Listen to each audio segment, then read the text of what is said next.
Hi, my name is Hans Meyer, and I'm interviewing Kris Krüg, who's been described in Wikipedia as a designer, photographer, writer, and web monkey.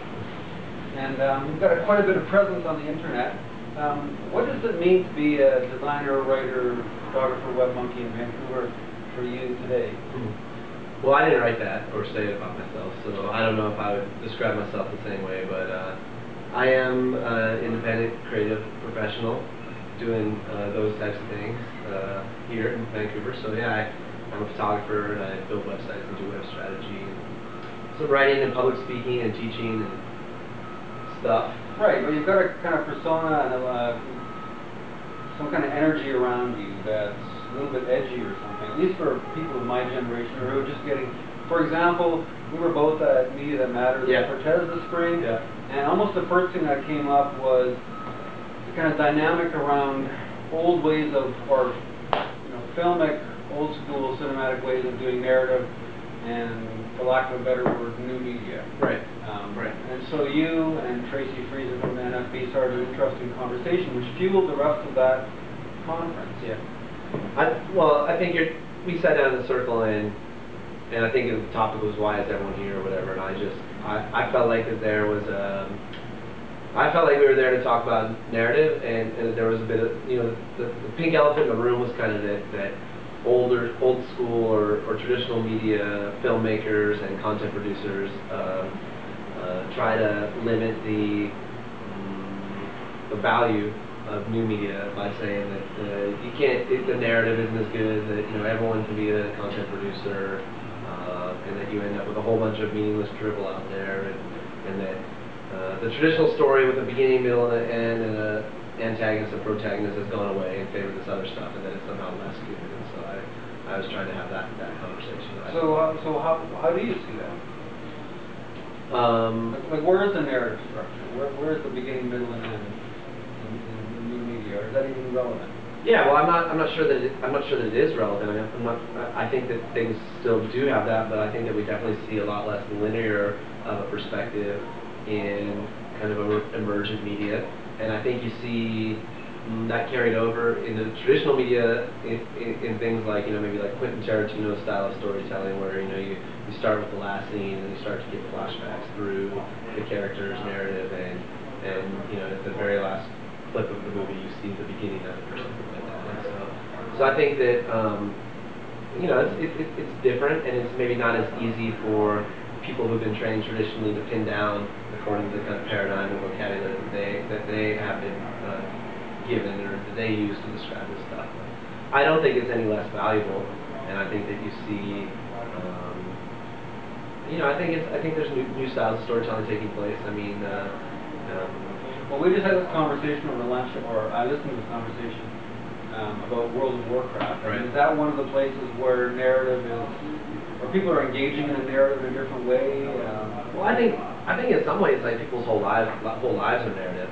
And what we were saying about World of Warcraft was, I was saying that specifically I saw a lot of parallels between the energy and nature of people playing World of Warcraft and the energy and nature of people playing the whole social media scene. So I was saying that building your character through Google on blogs and YouTube and Flickr and the rest is not that dissimilar from building your character in World of Warcraft, where you're spending time and energy building your character, accumulating gold, accumulating property. That those things are very similar, but they visibly look the same. If you're watching someone play World of Warcraft, or you're watching someone spend 10 hours a day on social media networks, they actually physically look the same. They're doing the same thing. Right. The feelings are often the same. The kind of compulsive, addictive nature of checking your stats, your messages, or your followers, or your amount of favorites or traffic on YouTube or something, that's not that dissimilar than looking at your gold and your guild standing and all this other stuff within World of Warcraft. For me, the difference is that people who are playing World of Warcraft are consciously aware that they're playing a game and they're creating, their avatar is collecting gold or guild status, whatever. Most of us don't think about how we interact with Facebook as, I mean, some of us, maybe there's a competition for friends or followers on Twitter or something like that, but I think most people are just out there not really sure what they're doing. They're connecting with family. Well, Well, I think you're wrong. I don't think most people use the technology in any certain way. So I think you're using it as Hans and as a way to connect to your family. But there's other people out there who are using it to develop all sorts of alternative personas. It's not uncommon for people to use pseudonyms on their blogs or in their writing, or develop whole characters, or you see a lot of people building personal websites talking about themselves as a DJ or themselves as an artist. And so in that way, I think that they're building their character as much as their online, their online digital identity is not that different than their online character within World of Warcraft. So you're using it one way, and you're being yourself, and you're conscious that it's reality and connecting to your real friends. But lots of other folks are connecting to virtual fans who just like their music or what they have to offer or what they're doing, and they're spinning tales. They're spinning stories. They're showing different facets of their true selves. That they're curating a bit of a persona out there, and I think that's pretty similar. And I think a lot of people use the internet a lot of different ways. Well, that's interesting, because that to me directly ties back to a conventional sense of narrative. So people are, rather than writing a novel, they're creating a story, the fictional character or partly fictional character or whatever, engaging other people. It obviously has no sense of a middle or end. You are in the middle of it. I guess you was at the beginning, and you put out your blog with only with either a fake avatar or with a name that isn't your own. Yeah, or even just a persona you're trying to create. Like someone decides they want to become a musician, so they name their band, and they come up with some band photos, which is kind of a look, and it might not represent how they actually are in real life day to day, and they release music or video clips or photos that start to create and curate this kind of image that they want to put out there. And so that's I guess what we were talking about, the parallels I was trying to draw between that and World of Warcraft. So you end up talking about this stuff in lots of places. You're going off to bands this weekend. Yeah, tomorrow. To be resident artist. That's right, yeah, at the BAM Center. Right. You give a TED talk on everything. On everything. Open everything. Yeah. So how did you get to this? Why is Kris Krüg in Vancouver kind of one of the go-to people around this stuff? What is it you do? Well, I mean, ever since I have been a young boy, I've had a predisposition to have an interest in technology. My father always had computers around. Pre-Mac, we had an Apple IIe at our house, and so I've always had them around.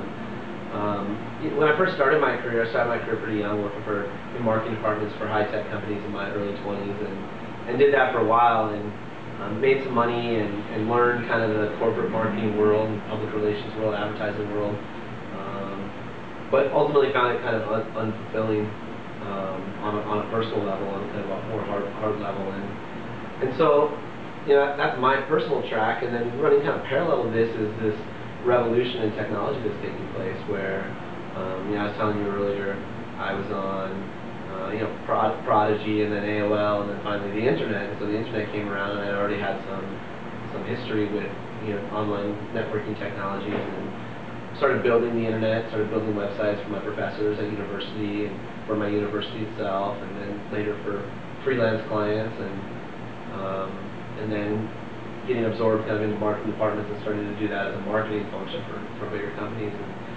And then kind of finding that unfulfilling, and then kind of reclaiming it on my own and starting to do it on more of a personal level. And I didn't want to have to be in Silicon Valley. I found it kind of soulless. And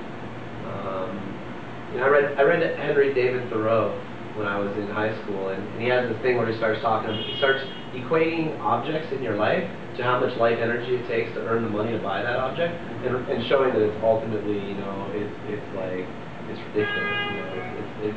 You look at a vehicle, a car or something, a $30,000 car, which is a modest car or whatever. For most people, that's 3 or 4 or 6 months of their life of earning a salary if they're going to pay only to that. So is this Subaru worth 4 months of your life? And maybe it's not. Maybe it's not when you look at it that way. And so I started looking at ways to do more meaningful things to make my money, such that the money wasn't the only reward in the end. So for me, that meant creating art and teaching, kind of teaching people skills. I believe in empowerment through technology. That we're at a transitional time in history, and we're seeing the upheaval of traditional power hierarchies, and that people can use especially artists can use, whether they be musicians or visual artists, can use technology to connect directly with their fans, disintermediate between middlemen, whether they be record labels or the gallery infrastructure, different things, and kind of take some of that power and really develop this real conversation between the producer of the art, the teller of the story, and the people who consume the art or listen to the story. And so I started doing that, and I teach at Vancouver Film School, and we do photography and do mentoring, kind of teaching around that kind of stuff. And so now I still get paid, and I still need money, and I'm not a total hippie or a communist or anything. I mean, I have a little bit of both of those things.